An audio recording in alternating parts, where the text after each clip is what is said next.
Comentario bíblico adventista del séptimo día sobre la lección número 13 de Escuela Sabática titulada Encendidos con la Gloria de Dios.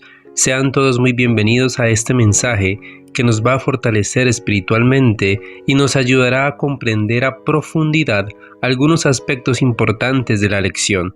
Te invitamos, antes de orar, a que te suscribas a nuestro canal Aprendiendo de Jesús, también a darle like a este video y compartirlo para que muchas más personas como nosotros conozcan del amor de nuestro Dios. Vamos a orar para comenzar. Padre Santo que estás en el cielo, gracias te damos, oh Dios, por tus bendiciones y por tus cuidados. En este momento, Padre Celestial, que nos disponemos a estudiar tu palabra, pedimos tu bendición y tu dirección, para que seamos instruidos conforme a tu santa voluntad. Te pedimos por cada persona que escucha este audio y que puede también, Señor, conectarte contigo y aprender cada día más de ti. En Jesús, amén. Alumbrando los ojos de vuestro entendimiento para que sepáis cuál es la esperanza a que Él os ha llamado y cuáles las riquezas de la gloria de su herencia de los santos. Efesios 1:18.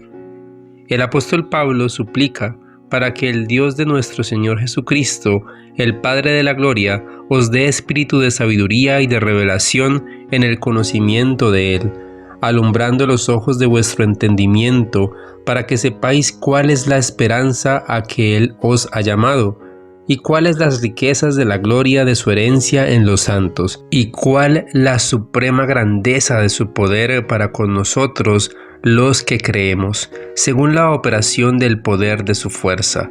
Efesios 1:17 al 19.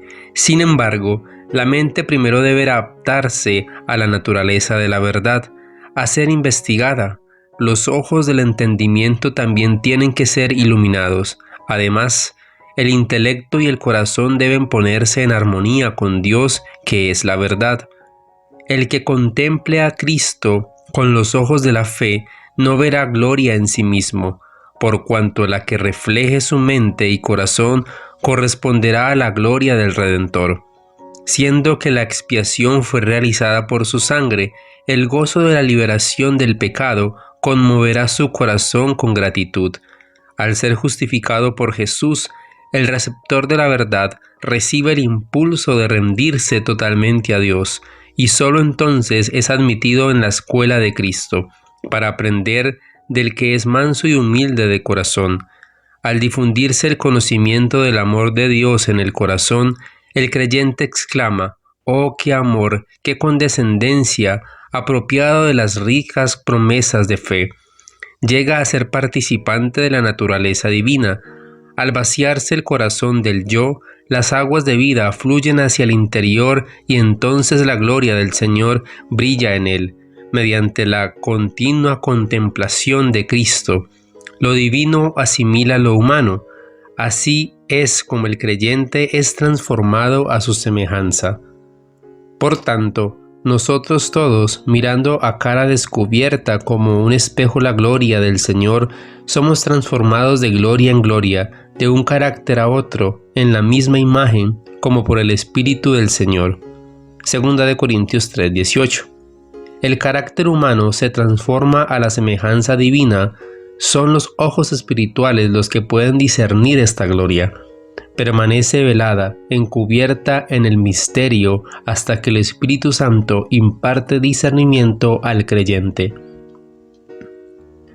El comentario bíblico adventista nos dice sobre Primera de Tesalonicenses capítulo 5 versículos 1 al 6 lo siguiente: tiempos y ocasiones. En cuanto al significado de esta expresión, Pablo ha explicado cuidadosamente la situación de los que duermen y ha recordado a sus conversos el orden de los sucesos que ocurrirán en el segundo advenimiento, pero según las razones siguientes no tiene el propósito de tratar la cronología de los últimos días. No tenéis necesidad. El apóstol había enseñado cuidadosamente a los tesalonicenses y les había dado toda la información necesaria en cuanto a tiempos y ocasiones. Versículo 2. Sabéis perfectamente, o mejor, sabéis exactamente. No se trataba de que los tesalonicenses supieran todo lo que podía saberse en cuanto al día del Señor, sino que comprendían bien que vendría súbitamente.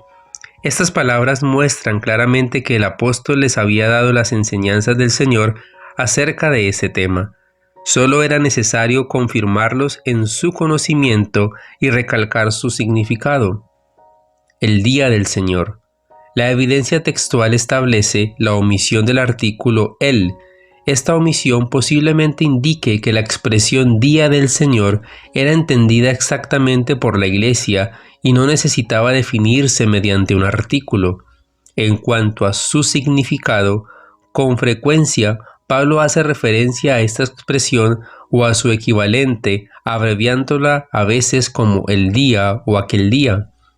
El día del Señor se refiere aquí a la segunda venida de Cristo. Vendrá. El texto griego emplea el tiempo presente para destacar la certeza del retorno del Señor. Como ladrón, compárese con las palabras de Cristo en Mateo 24:13 y Lucas 12:39 y 40. Con la figura de un ladrón, el apóstol da énfasis a lo inesperado de la segunda venida, amonestando así a sus lectores a estar preparados para este suceso en cualquier momento. Si prestaban atención a sus palabras, no tenían por qué ser sorprendidos. En la noche. En los evangelios, con frecuencia se relaciona la venida del Señor con la noche. La iglesia primitiva entendía literalmente las ilustraciones y esperaba el retorno del Señor que ocurriera alrededor de la medianoche. Jerónimo menciona una tradición judía basada en la venida del Señor a medianoche en la primera Pascua de Egipto, de que el Mesías vendría a medianoche. A esta tradición, Jerónimo atribuye la tradición apostólica de que la vigilia de la víspera de Pascua debía continuar hasta medianoche en anticipación a la venida de Cristo. El uso que da el apóstol a la palabra noche también debe considerarse en el contexto de los versículos 4 y 6. Versículo 3. Cuando digan. Pablo no identifica definidamente quiénes lo dirán, pues es claro por el contexto que se está refiriendo a los incrédulos. El apóstol no dice específicamente el momento cuando los mundanos pronunciarán las palabras que se les atribuyen, pero es claro por el resto del versículo que deben ser pronunciadas inmediatamente antes de la venida de Cristo. Paz y seguridad. Estas palabras pronunciadas por los que no están preparados para el regreso de su Señor se refieren a la tranquilidad interior y la seguridad exterior. Revelan la condición mental satisfecha de los que la pronuncian. Esa tranquilidad es injustificada, pues el desastre es inminente. El incrédulo debería realmente aprender del cristiano que por estar velando está preparado para los sucesos de los últimos días. Las Escrituras enseñan que el tiempo inmediatamente anterior a la aparición de Cristo será de angustia generalizada, destrucción repentina. Destrucción, pérdida, muerte o ruina, sustantivo derivado del verbo destruir. Las palabras destrucción repentina implican que el día del Señor traerá sobre el mundo incrédulo una catástrofe totalmente inesperada. Como los dolores, el parto no se considera como un suceso imprevisto, pero los dolores de un comienzo o de su comienzo vienen súbitamente. Pablo usa la figura para ilustrar lo repentino de las catástrofes del último día. No se escaparán. Mejor y de ningún modo escaparán. Así como una mujer no puede librarse del nacimiento de su hijo, el apóstol destaca con esto lo inevitable de la destrucción que sorprenderá a los que han rechazado a su Salvador. Parecería que Pablo se está refiriendo a las palabras de Cristo cuando expresó estos pensamientos a los tesalonicenses. Versículo 4. En tinieblas, es decir, en la ignorancia e indirectamente en la impiedad. Tinieblas con frecuencia simboliza en el Nuevo Testamento un estado de pobreza y reprobación espiritual. Los cristianos ya no están en tal condición. os sorprenda. Se usa aquí con el sentido de prender o agarrar. El Hijo de Dios, que está bien informado y es guiado por la luz que refulge de la palabra divina, no necesita quedar apresado en la destrucción de los últimos días. Puede estar adecuadamente preparado para todo lo que sobrevendrá sobre el mundo y sus habitantes. Versículo 5. Porque todos vosotros sois. Esta cláusula complementa el pensamiento del versículo 4, que los cristianos no están en tinieblas.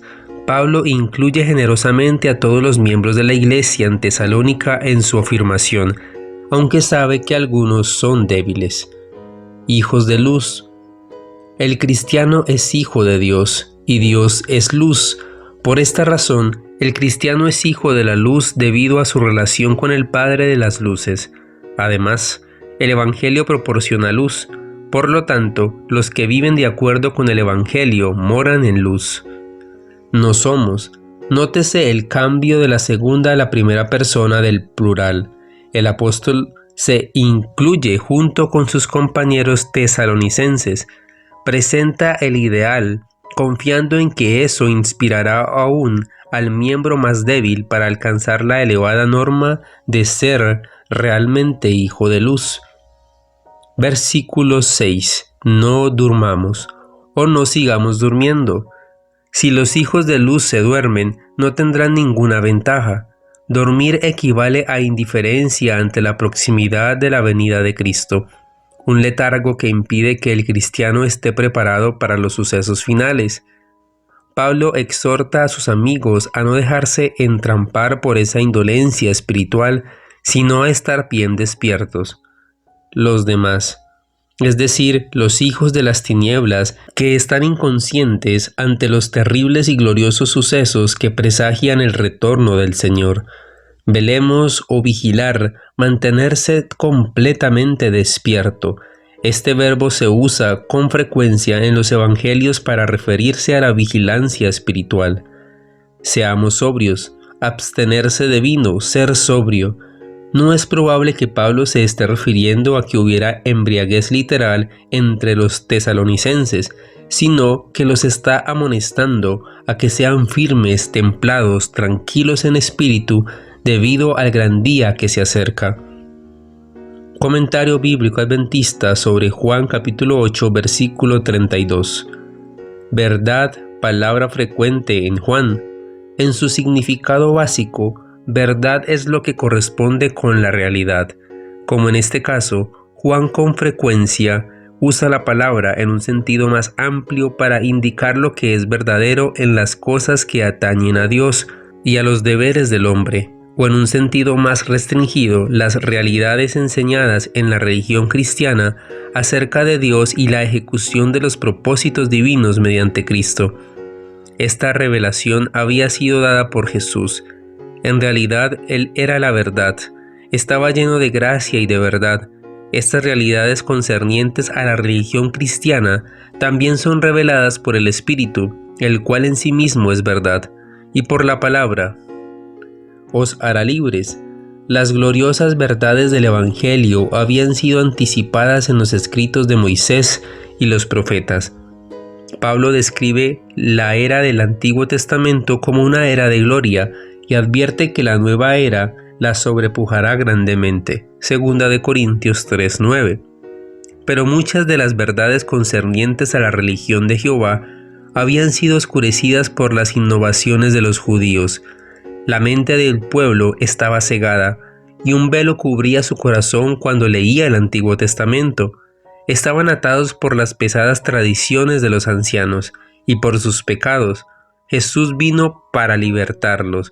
Declaró que su ministerio era pregonar libertad a los cautivos y prometió libertad a los que aceptaban la verdad. Éxodo 33:18. Que me muestres tu gloria. Aunque en su misericordia Dios había contestado sus oraciones en favor de Israel, Moisés anhelaba tener aún más evidencias del favor divino. En repetidas ocasiones ya había estado la presencia misma de Dios para la solemne comprensión de la tarea que le tocaba, le hacía sentir también la necesidad de una comunión más íntima con Dios. Esto lo llevó a formular un pedido que hasta entonces nadie había hecho, pero que Moisés creía que lo fortalecería para la realización de la tarea que le había sido señalada. Había pedido mucho para su pueblo. No era incorrecto que ahora pidiese para sí mismo la seguridad de que en su trabajo lograría el éxito. Sabía bien que ningún poder terrenal podría ocupar el lugar de la presencia continua de Dios con él y del conocimiento logrado mediante una comunión personal con Dios. Jeremías 9, 23 y 24. Muchas veces es una conciencia culpable la que nos hace rehuir la presencia del Señor de la vida. Esto ocurrió con nuestros primeros padres cuando se escondieron. Siendo que la vida de Moisés estaba en armonía con la voluntad de su Hacedor, él podía estar en la presencia del Señor sin tener temor. Cuanto más conoce un hombre a Dios, tanto más anhela conocerle. En la presencia divina hay plenitud de gozo y delicias a su diestra para siempre. Apocalipsis 5:6. En medio. Puede interpretarse como que el Cordero estaba de pie entre los seres vivientes y el trono, en medio de los ancianos, pero es difícil imaginarse tal escena cuando se compara con el capítulo 4, versículos 4 y 6. También es posible entender que el Cordero apareció en medio de todos. Esta quizás sea la mejor explicación, porque el Cordero llega a ser ahora el punto central de la visión. Cordero, palabra que se usa unas 29 veces en el Apocalipsis y solo una vez en todo el resto del Nuevo Testamento. Sin embargo, el pensamiento es el mismo que sugiere la palabra Cordero en Juan 1:29 al 36. Juan acaba de oír que Cristo es un león vencedor, pero al mirar ve un cordero. Un contraste tan marcado puede sugerir que esa victoria de Cristo no proviene de la fuerza física, sino de su excelencia moral, porque por sobre todas las demás cosas se le declara digno. El sacrificio vicario de su vida sin pecado, simbolizado por el sacrificio de un cordero inmaculado, es, más que cualquier demostración de fuerza, lo que ha ganado la victoria para él en el gran conflicto con el mal. La figura del Nuevo Testamento de Cristo como el Cordero solo aparece en los escritos de Juan, aunque tanto Felipe como Pedro le aplican ese símbolo tomado del Antiguo Testamento. Como inmolado. Quizá Juan vio al Cordero con su herida de muerte aún sangrante, como un Cordero muerto para el sacrificio en el servicio del santuario. La palabra como indica que es una comparación, un símbolo. Juan no dice que un cordero inmolado está realmente delante del trono de Dios. Lo que está describiendo es lo que ve en una visión simbólica. Como sin duda es así en lo que se refiere al cordero, se deduce que los otros elementos de esta visión, las 7 lámparas, los 4 seres vivientes, son también simbólicos. La flexión verbal que traduce inmolado indica que la inmolación se había hecho en el pasado, pero que sus resultados continuaban. La muerte de Cristo está históricamente en el pasado, pero sus beneficios, resultados y para la humanidad son siempre nuevos y eficaces. En cuanto al significado de la figura de Jesús como el Cordero de Dios, 7 cuernos. 7 es un número que significa perfección. Los cuernos pueden entenderse como un símbolo de fuerza y gloria, de manera que los 7 cuernos del Cordero indican que es perfecto en su poder. Poned la mira en las cosas de arriba, no en las de la tierra, porque habéis muerto y vuestra vida está escondida con Cristo en Dios. Cuando Cristo, vuestra vida, se manifieste, entonces vosotros también seréis manifestados con Él en gloria. Colosenses 3, 2 al 4. Debemos tener un concepto más amplio del Salvador, como Señor y Cristo. Todo poder se le ha dado para que a su vez lo dé a los que creen en su nombre. Apenas reconocemos su derecho a nuestro homenaje y obediencia y a nuestra creciente fe en Él. Vestíos pues como escogidos de Dios, santos y amados, de entrañable misericordia, de benignidad, de humildad, de mansedumbre, de paciencia, soportándoos unos a otros y perdonándoos unos a otros. Si alguno tuviere queja contra otro, de tal manera que Cristo os perdonó, así también hacedlo vosotros. Y sobre todas estas cosas, vestíos de amor, que es el vínculo perfecto. Y la paz de Dios gobierne en vuestros corazones, a la que asimismo fuisteis llamados en un solo cuerpo, y sed agradecidos. La palabra de Cristo more en abundancia en vosotros, enseñándoos y exhortándoos unos a otros en toda sabiduría, cantando con gracia en vuestros corazones al Señor con salmos e himnos y cánticos espirituales. Colosenses capítulo 3 versículos 12 al 16. Sométase a la disciplina de Cristo, déjese conducir por su palabra, preste atención a esta instrucción suya. Llevad mi yugo sobre vosotros y aprended de mí, que soy manso y humilde de corazón, y hallaréis descanso para vuestras almas. Insto a las iglesias en todas partes que hagan una obra cabal, teniendo en vista la eternidad, mediante la confesión y el abandono del pecado. Todas las cosas que pertenecen a la vida y a la piedad nos han sido dadas por su divino poder. ¿Qué significa esto? Mediante el conocimiento de aquel que nos llamó por su gloria y excelencia. Nosotros todos, mirando a cara descubierta como un espejo la gloria del Señor, somos transformados de gloria en gloria. Segunda de Corintios 3:18. Solo Dios y Cristo saben cuánto costaron las almas de los hombres. Por causa de nosotros, el Hijo de Dios se hizo pobre para que mediante su pobreza pudiéramos ser enriquecidos con los tesoros eternos. Su amor no tiene límite. Vestíos, pues, como escogidos de Dios, santos y amados, de entrañable misericordia, de benignidad, de humildad, de mansedumbre, de paciencia, soportándoos unos a otros y perdonad unos a otros si alguno tuviere queja contra otro. El amor no se goza en la injusticia, mas se goza de la verdad. La persona cuyo corazón está inundado de amor se entristece a causa de los errores y de las debilidades de los demás, pero cuando triunfa la verdad, cuando se disipa la nube que ensombrecía el buen nombre de otro, o cuando se confiesan los pecados y se corrigen las equivocaciones, hay regocijo. El amor no solamente soporta las faltas de los demás, sino que se somete alegremente a cualquier sufrimiento o inconveniente que tal condescendencia pudiera ser necesario. Tal amor nunca deja de ser, jamás puede perder su valor, es el atributo del ciclo. Su poseedor lo introducirá como un precioso tesoro a través de los portales de la ciudad de Dios.